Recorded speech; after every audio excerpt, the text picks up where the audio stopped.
ये एक ऐसे इंसान की कहानी है जिसका बचपन चकाचौंध में बीता, जवानी सुर्खियों में और पूरी जिंदगी किसी फिल्म से कम नहीं रही।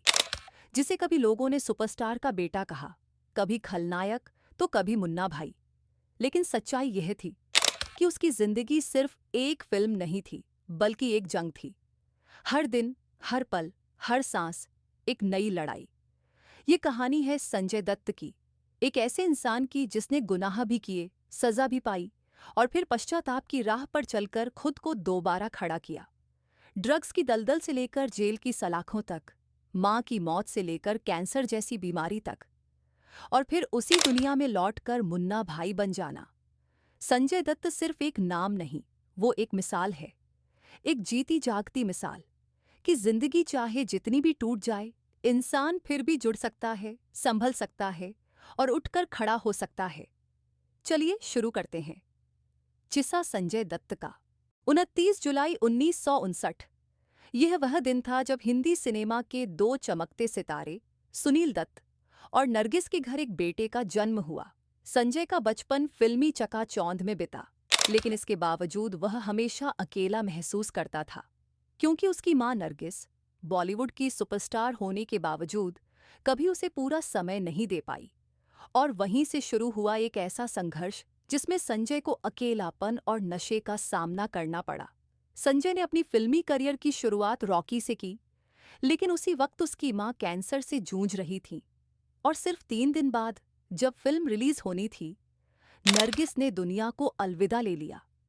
ये एक ऐसी घटना थी जिसने संजय को पूरी तरह से तोड़ दिया। उसकी जिंदगी में एक खालीपन और गहरा हो गया। ये दुख और अकेलापन ही था जिसने उसे नशे की ओर धकेल दिया। 1981 में संजय का फिल्मी करियर चल पड़ा था। रॉकी के बाद साजन, खलनायक और वास्तव जैसी फिल्मों में संजय का नाम मशहूर हुआ, लेकिन व्यक्तिगत जीवन में वह खुद को कभी शांति महसूस नहीं कर सका। ड्रग्स और शराब ने उसकी जिंदगी को अंधेरे में ढक लिया था। नशे की लत ने संजय को पूरी तरह से अपनी गिरफ्त में ले लिया। इस दौरान संजय को कई बार रिहैब भेजा गया, लेकिन किसी भी इलाज से उसका दिल नहीं भर पा रहा था। वह हमेशा उसी खालीपन से जूझता रहा जिसे उसकी मां की मौत ने बढ़ा दिया था। 1993 में जब मुंबई में हुए बम धमाकों ने पूरे देश को हिलाकर रख दिया, संजय दत्त का नाम भी इस मामले में सामने आया। उसके घर से AK-56 राइफल बरामद की गई थी। उसे आतंकवाद विरोधी कानून TADA के तहत गिरफ्तार किया गया। यह वह समय था जब संजय का नाम सुर्खियों में था, लेकिन गलत वजहों से। मीडिया में यह खबरें आईं कि संजय ने आतंकवादी गतिविधियों के लिए हथियार इकट्ठा किए थे, लेकिन सच्चाई यह थी कि संजय इन सब में फंस गया था। हालांकि उसकी मंशा कभी किसी को नुकसान पहुंचाने की नहीं थी। उसके बाद कोर्ट केस चलते रहे और संजय को कई बार जेल भेजा गया। एक स्टार के लिए यह सबसे बड़ा आघात था। जेल में बिताए गए समय ने उसे न केवल शारीरिक बल्कि मानसिक रूप से भी तोड़ दिया। लेकिन संजय ने हार मानने के बजाय खुद से लड़ाई जारी रखी। संजय दत्त ने यरवड़ा जेल में 5 साल बिताए, जहां उसने अपनी जिंदगी के सबसे कठिन पल देखे। लेकिन उसी जेल में उसने खुद को फिर से खड़ा किया। उसने अपने भीतर के इंसान को पहचानने की कोशिश की। वहां उसने बढ़ईगिरी सीखी, रेडियो शो किया और खुद को रचनात्मक रूप से व्यस्त रखा। इस दौरान संजय ने सच्चाई को समझा और फैसला लिया कि वह अपनी पुरानी जिंदगी से बाहर निकलेगा। लोगों ने उसे खलनायक माना था, लेकिन जेल से बाहर आने के बाद उसने अपनी सच्चाई साबित की।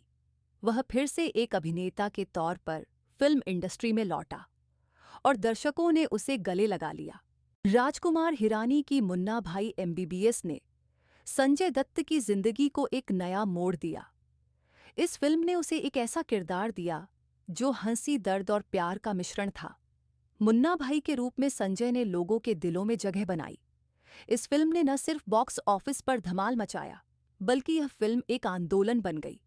संजय की अदाकारी और उसकी जिंदगी में आए बदलाव ने उसे फिर से बॉलीवुड का हीरो बना दिया। 2020 में जब दुनिया कोविड से जूझ रही थी, संजय दत्त कैंसर से जूझ रहे थे। लेकिन जैसे ही उन्होंने इस बीमारी को हराया, वह फिर से खुद को साबित करने में सफल रहे। उनकी बायोपिक संजू ने दुनिया को दिखाया कि संजय की जिंदगी सिर्फ फिल्मों तक सीमित नहीं थी, बल्कि उसमें एक गहरी इंसानियत भी थी। इस फिल्म ने उन्हें एक नई पहचान दी और दर्शकों ने एक बार फिर उन्हें प्यार दिया। संजय दत्त की जिंदगी एक संघर्ष की कहानी है। उन्होंने पाप भी किए, पुण्य भी पाया, लेकिन सबसे महत्वपूर्ण बात यह थी कि उन्होंने कभी हार नहीं मानी। संजय दत्त की जिंदगी हमें यही सिखाती है, असली नायक वही होता है जो हर बार गिरकर फिर से उठता है। यही था किस्सा संजय दत्त का।